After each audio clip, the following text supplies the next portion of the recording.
We buried my grandfather exactly one day after he had died, peacefully in his bed in May of 2020. As we say in the plains of Maasai land, Ikenon Konyek Nirora. He had closed his eyes one final time and slept. His parents had named him Samarua, born in a time and a season of plenty.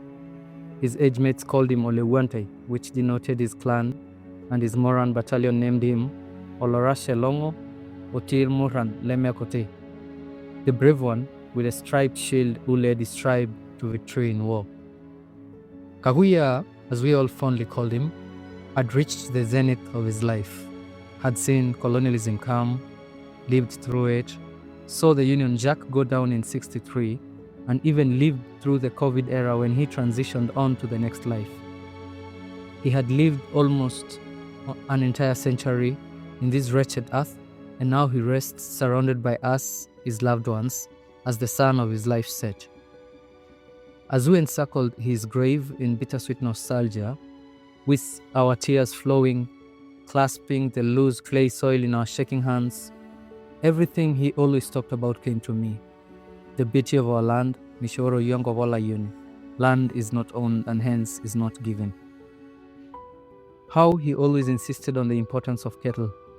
Meye oloitunyito emodiei enketeng. They who stand on cow dung live forever. We were nourished by them, were dressed by them, and they gave a man his status amongst his mates. I remember how he always said that our existence depended on how kind we were to everything around us.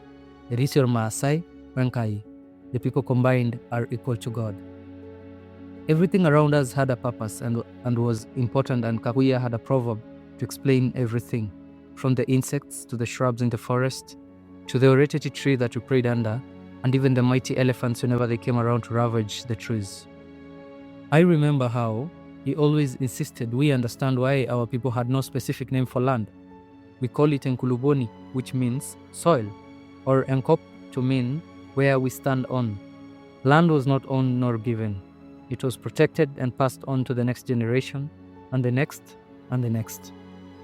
Like he wished, his body was smeared in the fat of his beloved bull, and then wrapped in its gleaming red leather skin before being laid inside a shallow grave just beside his favorite Osogonoi tree, the same tree he sat under for years, receiving visitors from far and wide, chewing his tobacco or blessing his hundreds of grandchildren whom he loved deeply. By burying him in this particular way and in a simple grave, he had completed the Maasai cycle of life that combines the connection between people, land, and cattle. This was the trinity of being Maasai. In this fleeting moment, as the soil flew from my fingers onto his body like confetti, it stuck with me why he gave me and my cousins these lessons on identity. They were the anchor that I required to hold me down at a time like this.